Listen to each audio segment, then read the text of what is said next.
脳にセンサーがあるっていうか、RAS っていう、ラスっていうのですよね。脳幹毛様体不活系っていうところが、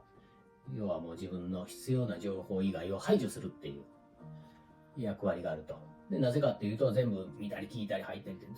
情報、全部入っていくともう人間パンクしてしまいますから、だから必要な情報しか入ってこない。ベンツが欲しいなと思ったら街中ベンツだらけになるっていう、意識してる、見てるからっていうことですよね。